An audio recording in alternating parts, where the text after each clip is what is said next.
He laughed when he spilled red wine down her dress, because in that room, he thought she was nobody. What he didn't know was that the quiet woman he humiliated controlled a $550 million signature that could erase his empire overnight. Stay with this story until the end, because the moment she finally speaks will change everything. And before we begin, subscribe now, because the stories you're about to hear are the ones powerful people hope you never listen to.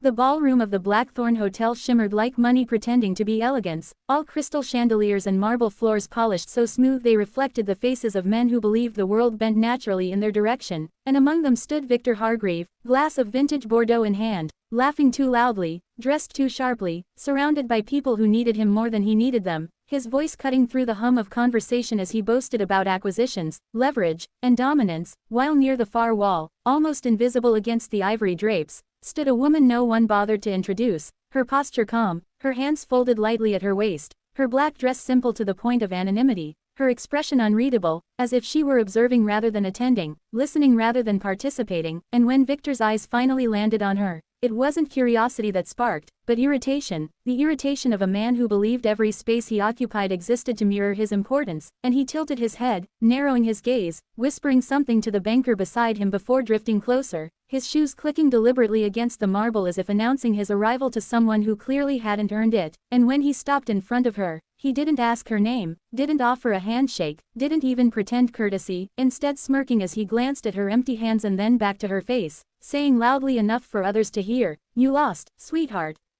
And a few nearby laughs followed, soft but eager, the kind people give when they're afraid not to, but the woman didn't flinch, didn't answer, only lifted her eyes slowly to meet his, and for just a fraction of a second Victor felt something unfamiliar, pressure, like the air had thickened, but he crushed it instantly with arrogance, lifting his glass theatrically as if to toast her silence, and that was when someone bumped his elbow, not an accident, not really, just a careless movement amplified by entitlement, and the dark red wine surged over the rim, spilling in a slow, deliberate cascade down the front of her dress, blooming like a stain of humiliation meant to be permanent, and the room gasped, a sharp collective intake of breath, but Victor laughed, a deep, barking sound that echoed far too long, raising his hands in mock apology while his eyes glittered with amusement, saying, "Oops. Guess this night just got a little more interesting," and someone chuckled, then another, until laughter rippled outward like a cruel infection, and still the woman said nothing, didn't curse, didn't cry, didn't rush away, she simply looked down at the wine soaking into the fabric, then back up at Victor, her expression composed, thoughtful, almost disappointed, which only irritated him further, because humiliation was supposed to break people, not leave them intact, and he leaned closer, lowering his voice but not enough, murmuring, "Relax. This dress probably cost less than my cufflinks," and that earned louder laughter, applause even, and Victor basked in it, unaware that across the room, a silver-haired man had frozen mid-conversation, his smile vanishing as recognition dawned in his eyes, and he set down his drink with shaking hands, whispering urgently to his assistant, who followed his gaze to the quiet woman now standing wine-soaked and silent before the most powerful bully in the room, and the assistant's face drained of color, because they both knew exactly who she was, though no one else seemed to notice, and Victor, oblivious, turned away at last, dismissing her entirely, already telling the story louder, embellishing it, calling her some nobody who wandered in off the street, while the woman reached for a napkin offered by a trembling waiter, dabbing at the stain with careful precision, her movements unhurried, as if time itself answered to her. And when she finally spoke, it wasn't loud, it wasn't emotional, it wasn't meant to be heard by the room, just by one man, and she said, "I think we're done here," and Victor didn't even look back, waving dismissively as he laughed, assuming she meant the conversation, the moment, the embarrassment, but what she meant, what she had just decided, was something else entirely, something that would unravel contracts, freeze accounts, and collapse futures, because upstairs, in a private suite guarded by lawyers and silence, sat documents awaiting a single confirmation, documents tied to a $550 million deal that Victor had built his year, his reputation, his very ego upon, and the woman he had just humiliated was the final signature, the quiet authority no one had bothered to learn, and as she turned and walked toward the exit, heels clicking softly against marble, the silver-haired man broke into a run, panic flashing across his face, calling out her name. Her real name, for the first time that night, and Victor Hargreave was still laughing when he felt the first tremor beneath his feet, the faint but unmistakable sensation that something enormous had just shifted, and he didn't yet know that the wine on her dress would soon look like mercy compared to what she was about to pour onto his life. The morning after the gala, Victor Hargreave woke in his penthouse overlooking Manhattan, the city below buzzing with life that somehow seemed to mock him, the hangover of arrogance heavier than any alcohol he had consumed, his phone already lighting up with texts, calls, and emails, all congratulating him on what they assumed had been a successful night, oblivious to the storm quietly brewing in silence, because while Victor had spent hours bragging to reporters, clients, and socialites about the wine incident, drafting the story in his mind as entertainment, the woman he had humiliated had spent the night rewriting the script of his empire, sitting alone in her own high-rise suite in London, meticulously reviewing contracts, clauses, and digital correspondences, tracing each liability and loophole like a surgeon with a scalpel, calculating the consequences of one simple act, canceling the $550 million deal with a single signature, and she didn't just cancel it quietly, she orchestrated a chain of alerts, notifications, and legal warnings that began pinging into Victor's devices simultaneously, first the gentle tones of an incoming email, then the harsher tones of phone calls, then a cascade of texts from lawyers, accountants, and executives all trembling, because they knew, without even opening her message,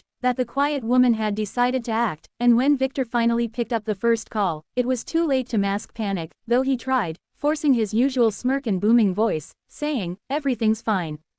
Just a misunderstanding," but the voice on the other end, flat, calm, unflinching, said, "You were notified last night, Victor.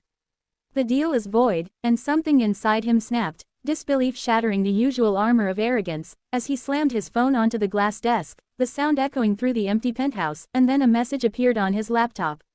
A single line in bold letters, her signature beneath it, "This agreement is cancelled. Effective immediately." Victor's mind raced, trying to reconcile the impossible. How could the quiet woman, whom he had dismissed, mocked, and publicly humiliated, hold the power to destroy him with a few keystrokes?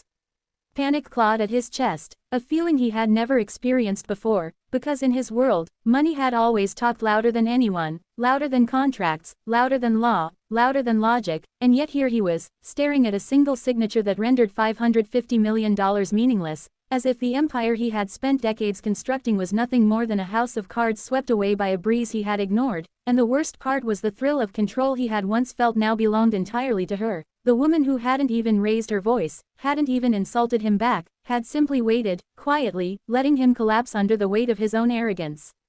Across 3 time zones, she continued her calculated maneuvers, contacting the banks, alerting stakeholders, freezing transactions, each message perfectly timed to ensure maximum effect, and Victor's people scrambled in desperation, lawyers insisting there must be a loophole, analysts demanding she hadn't fully understood the contract, assistants crying out for clarification, but all her responses were precise, minimal, and cold. "There is no loophole. This is final. Respect the terms." The laughter from the gala now rang in Victor's ears like a cruel echo, a mockery of the man he thought he was, and he realized, too late, that humiliation wasn't just about public embarrassment, it was about losing what you believed untouchable, and he had lost it all to someone he had called nobody, a quiet woman whose calm demeanor had concealed a mind sharp enough to dismantle his world without raising her voice once, and as he stood in his office, pacing frantically, slamming doors, shouting into empty phones, she moved methodically, reaching out to former associates who had quietly admired her work ethic and competence, gathering allies who had been waiting for someone like her to step forward, and suddenly emails began circulating in executive circles, internal memos leaked subtly, painting Victor not as a genius of industry but as a reckless bully whose arrogance had blinded him to the power in the room he mocked, and social media, always hungry for scandal, caught wind of the story. Someone had captured the wine incident on video, clips shared rapidly, each play and share amplifying the story, while hashtags ignited, branding him a symbol of entitlement, his empire now a public target, and Victor, who had once laughed without consequence, now found himself alone, furious, and completely unprepared for the way the world would respond, because she, the quiet woman, the one he thought invisible, had anticipated every move, calculated every counter, and while he raged, she calmly sipped her morning coffee, reviewing the latest confirmations of her actions, smiling faintly, knowing the storm she had unleashed was only just beginning, and that the man who thought himself untouchable was about to face the consequences of underestimating her. By midday, Victor was calling everyone he could think of, allies, rivals, bankers, reporters, even family, all with the same desperate plea. Fix it, undo it, make it go away, but everywhere he turned, he was met with hesitation, doubt, and caution, because the documents she had executed were airtight, her legal team meticulous, and her reputation, forged quietly over decades, untouchable. And as the sun set over New York, Victor realized with a sinking horror that the gala's wine incident, which had been a moment of triumph in his mind, had set in motion a chain reaction that would unravel everything he had built, and the quiet woman, who had seemed so unassuming, so fragile, so unimportant, had revealed the greatest power in the world: patience, intelligence, and the ability to act with precision when others underestimated her.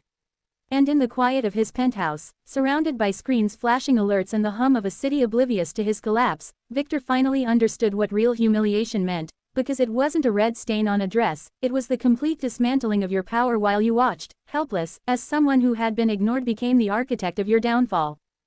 The next morning, Victor Hargreave awoke to a world that felt like it had turned upside down. His phone hadn't stopped buzzing, the persistent notifications a relentless drumbeat of panic. Every screen in his penthouse seemed to mock him. Emails, texts, legal alerts, news updates, all confirming the same devastating truth: the $550 million deal was gone, cancelled, nullified, and publicly visible as a cautionary tale. Investors were pulling out, partners were withdrawing support, and his social media feeds were alight with footage of the gala incident, the infamous wine spill, shared and reshared, each post reframing the story as a symbol of entitlement meeting its match. He had laughed then, but now that laughter had become a haunting echo that bounced around his empty office. Meanwhile, across the Atlantic, she, the quiet woman, watched the storm unfold like a maestro observing a symphony.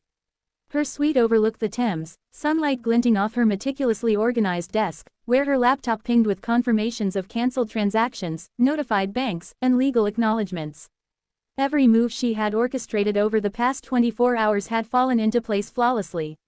She wasn't content with merely cancelling the deal. She wanted Victor to understand that his arrogance had consequences, and that his public humiliation at the gala was only the beginning of the lesson.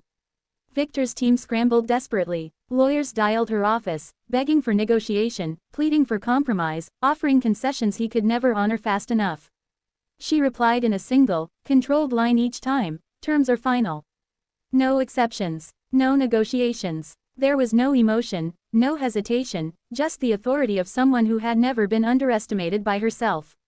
It was enough to make even the most loyal of Victor's advisors doubt their once unshakable confidence. By noon, the media caught wind of the developing corporate collapse.